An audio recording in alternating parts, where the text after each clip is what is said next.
Assalamualaikum warahmatullahi wabarakatuh. Waalaikumsalam warahmatullahi wabarakatuh. Apa kabar, Bu? Alhamdulillah baik. Gimana tadi acaranya, sukses, Bu? Alhamdulillah sukses.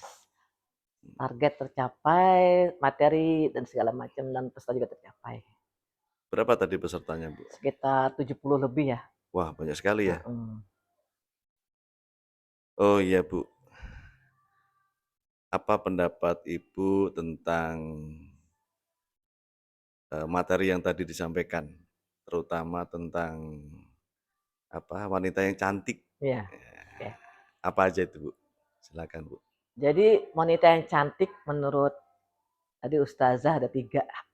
Jadi kriteria yang harus dimiliki ya seorang wanita cantik itu. Pertama memang kecantikan fisik yang utama ya. Itu pasti orang sebenarnya Allah sudah menciptakan sebenarnya fi asani takwim. Allah ciptakan manusia itu udah sesempurnanya. Sebenarnya itu perempuan tuh cantik semua. Ya. Jadi itu katanya. Jadi pertama adalah cantik secara Jadi fisik. nggak ada manusia produksi reject tuh nggak ada, Bu ya? Walau alam ya belum bisa jawab saya kalau masalah itu ya. Tapi memang Allah sudah ciptakan manusia secara normal di asani takwim. Gitu ya. Mungkin kalau secara reject bisa jadi penyebabnya itu bukan karena Allah ya.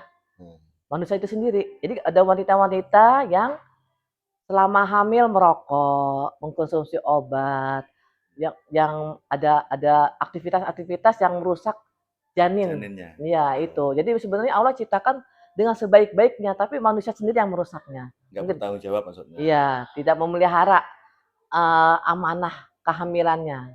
Karena beberapa kasus yang pernah saya baca, saya lihat rata-rata memang kelahiran yang berpotensi cacat itu karena dari segi faktor luar, bukan dari luar, Dari sisi mungkin gaya hidup dari ibunya yang waktu ya, mengandung ya, atau mungkin proses kehamilannya juga bisa juga. tidak normal mungkin Iya, ya.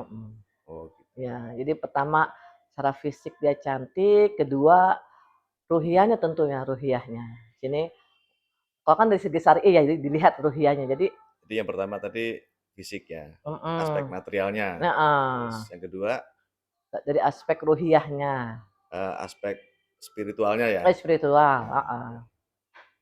Spiritual itu menyangkut emosional, intelektual atau Ke apa itu, Bu? lebih kalau spiritual di sini lebih kecenderung ke hubungan dengan Allah, dengan Hubungan Tuhannya, sang pencipta. dengan Sang Cipta. Jadi dia bagaimana mengelola hubungan dengan sebagai Sang Pencipta, memelihara sholatnya, wudhunya, zakatnya, dari situlah ya, dari segi spiritualnya ya.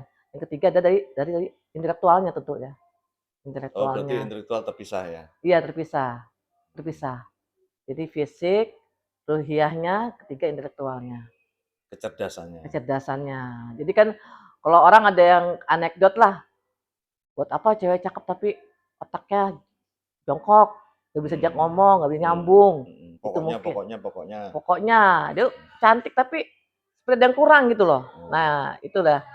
Tapi itu nggak tahu deh ya, kalau menurut apa ya.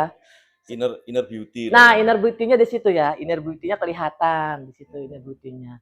Jadi kalau kita mau lihat perbandingan wanita cantik, cantik seluruhnya fisik seperti boneka Barbie lah, tapi kalau dia tidak ada ahlaknya ya, nggak punya ahlak, nggak punya intelektual, mungkin seperti kosong, kosong. Berarti menurut Ibu namanya cantik itu holistik ya, menyeluruh ya. Kalau bisa, Tidak hanya cantik secara fisik, mm-mm. tapi juga cantik secara spirit atau non fisik Iya, yang diwujudkan oleh kecantikan akhlak iya, dan kecantikan intelektual ya. iya. Makanya kan ada hadis kan, kalau kalian mau memilih jadi istri itu ada 4 yang dilihat kan, kecantikannya, hartanya, Nasabnya. nasabnya, agamanya, 4 kan yang penting. Tapi yang diutamakan apa jadi? Agamanya. Agamanya gitu lah. Ya, ya, ya, ya. Jadi memang jadi wanita itu harus dilihat dari situnya gitu. Kalau dia memiliki 4-nya alhamdulillah. Tapi yang utama adalah kita melihat agamanya. Oke. Gitu. Ini nasihat Ibu nih terhadap perempuan-perempuan.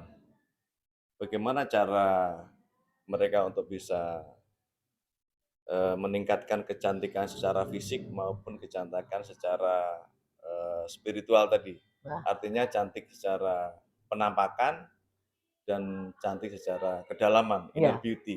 Apa tuh Makanya yang harus dilakukan? makanya salah satu tujuan visi misi Aisyah Community itu.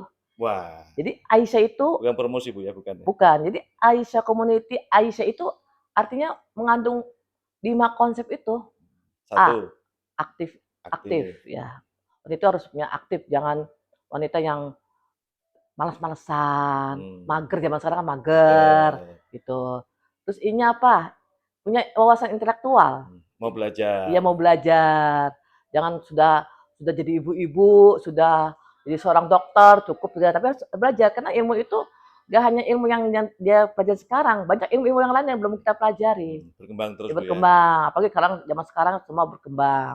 Dan ada yang bilang kan belajar itu tidak ada berhentinya sampai mati Bu ya. Ya, terus S-nya spiritual. Spiritual. Iya, jadi Oh yang Aisyah tadi ya. itu memang mengcombine semua. Jadi program setahun itu harus ada unsur 5 tersebut. Jadi spiritualnya A meningkat. aktif, I-nya Ya, ini di intelektual, S-nya intelektual, S spiritual. spiritual, Aisyah A H, H H ya, H-nya healthy, harus sehat, sehat. fisiknya kuat. Jadi orang kalau sudah punya ilmu cantik tapi malas-malas apa sakit-sakitan juga nggak ada guna. Mhm. Dia punya potensi dokter, dia potensi intelektualnya tinggi, punya tapi dia tidak bisa beraktivitas, sama Karena aja. sakit. Sakit-sakitan. Artinya tidak bisa menjaga kesehatan. Nah, dan yang terakhir aktif apa? Aisyah itu atraktif. Atraktif. Iya, dia lebih apa ya? Nggak hanya aktif, tapi atraktif, punya kreatif, Oh, lebih punya daya tarik punya atau daya tarik, gimana? punya potensi lah. Ya. Jadi itu salah satunya. Jadi salah satunya itu, maksudnya Aisyah Community sendiri adalah bagaimana wanita itu punya potensi-potensi yang ada ya atau yang belum ada dikembangkan di situ. Dan insya Allah dalam setahun itu Aisyah Community punya program-program memenuhi kriteria tersebut gitu. Jadi yang pertama aktif, yang kedua Ya, meningkatkan intelektualitas, iya, meningkatkan spiritualitas, mm-mm. healthy, Healthy juga, terus sehat juga, atraktif. dan atraktif, mau bergerak, mau aktivitas. Jadi Oh, kemampuan yang dimiliki itu nggak hanya untuk buat diri sendiri atau buat keluarganya.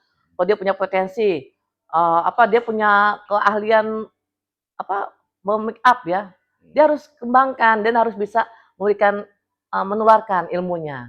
hmm, Jadi istilahnya wanita yang berdaya guna gitu. hmm. Insya Allah. Oke Bu, saya tertarik tadi bagaimana banyak wanita yang terjebak bahwa namanya cantik itu adalah penampilan. Ya, mm-mm. Tapi ternyata Ibu menyampaikan bahwa penampilan tidak cukup, harus dibarengi dengan akhlakul karimah Ya, mm-mm. atau inner beauty. Iya, mm-mm. Nah, sekarang ini kan banyak paparan-paparan di media sosial yang orang hanya mengekspos eh, kecantikan dari sisi outer atau Iya, tampak luar. mm-mm. Iya.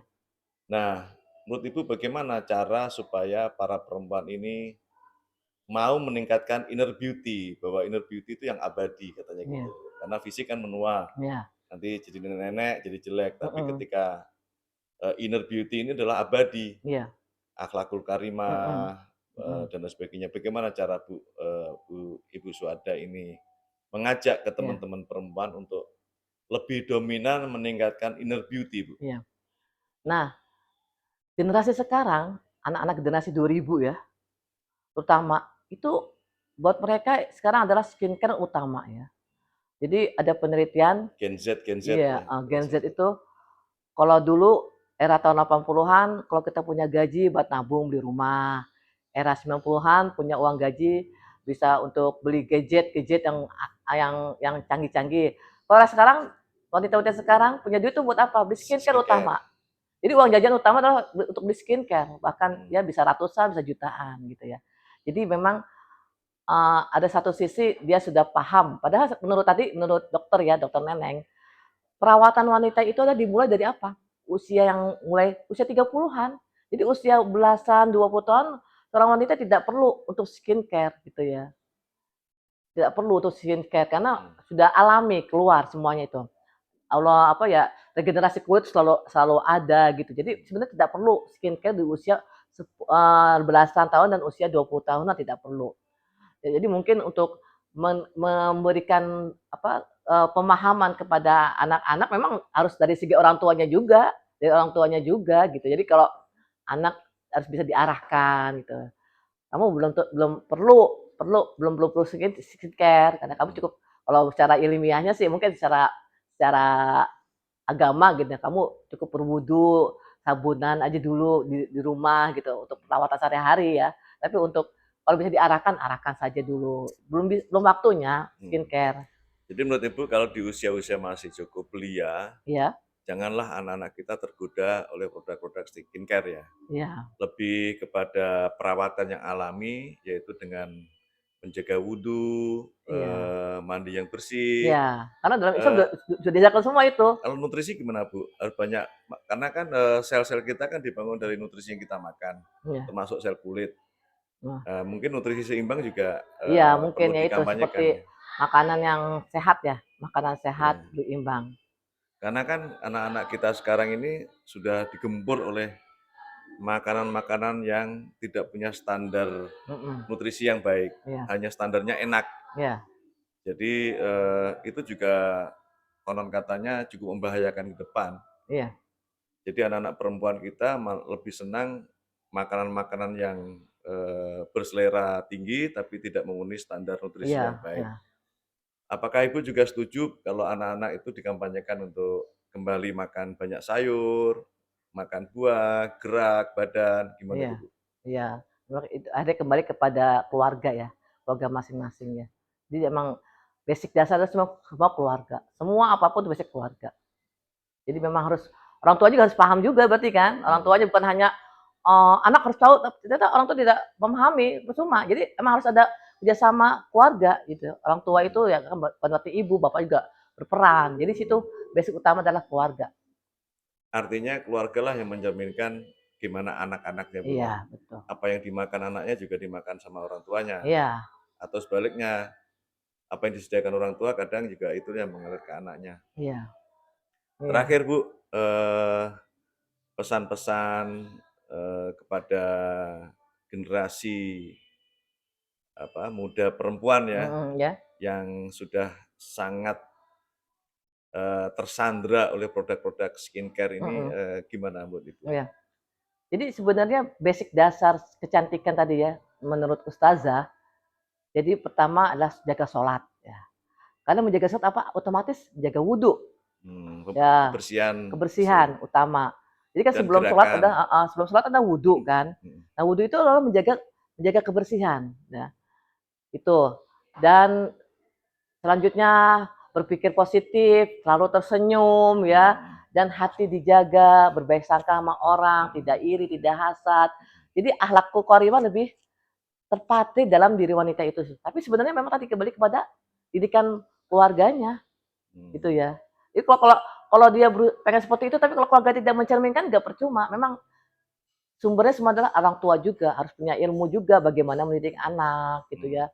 Jadi kalau dia punya pemahaman bagaimana bagaimana mendidik anak, tarbiyatul auladnya sudah ada dari usia 0 sampai 4 tahun, 5 tahun dari usia 10 tahun, usia remaja, usia dewasa. Dia kalau sudah memiliki pemahaman seperti itu, dia insya Allah generasi itu akan tercipta. Tapi kalau orang tua sendiri tidak memahami konsep keluarga bagaimana mendidik anak juga tidak bisa akan terciptakan generasi yang kita harapkan, seperti itu.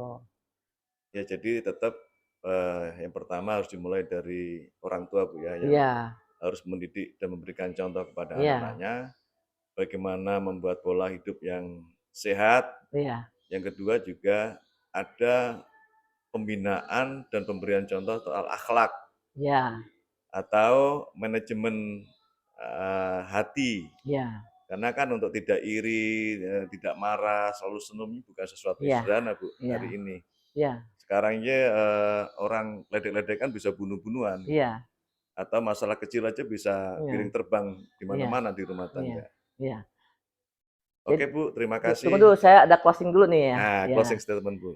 Jadi sebaik-baik manusia adalah yang baik dengan keluarganya. Nah, Bisa yang bikin keluarga artinya apa? Bisa dia jadi sebagai seorang istri, bagi seorang suami. Jadi patokan sebaik-baiknya berkeluarga adalah mereka bagaimana memperlakukan keluarganya, gitu ya. Jadi anak pun akan Berarti mencontoh kebaikan menurut keluarganya. agama, Bu, ya, bukan menurut diri sendiri. Kan ada orang kan, Iya, aku udah merasa baik tapi orang lainnya, aku iya, nggak baik gitu loh. iya, Ini kebaikan di sini bukan kebaikan subjektif tapi objektif menurut, agama, Bu, ya, maksudnya iya. ya? Bagaimana dia Bet memperlakukan istri atau si istri memperlakukan suami. mhm. Itu contoh model sebenarnya dalam keluarga itu sendiri Agama, Bu, ya, tapi ya, agama, bukan karena pribadi ya. Karena kan bukan. kebaikan menurut orang Padang beda sama kebaikan menurut orang Jawa. Iya, Istri yang baik menurut orang, Manado sana beda istri baik dengan orang iya, Batak gitu loh. mhm, oke, Jadi iya, mungkin lebih tepatnya bagaimana, para suami istri ini memahami agama sehingga bisa mendidik, menjadi yang terbaik di peran masing-masing ya. iya, mhm, Suami ingin menjadi suami yang baik versi agama, iya, istri juga istri yang baik iya, versi agama, bukan versi masing-masing. iya, Mungkin itu, Bu, ya. iya, oke. Oke, terima kasih Bu Suada. Beliau ini adalah, Ketua Aisyah Community yang telah menyempatkan waktunya sore hari ini untuk berbincang-bincang dengan kita. Sampai jumpa di perbincangan berikutnya. Assalamualaikum warahmatullahi wabarakatuh. Waalaikumsalam warahmatullahi wabarakatuh.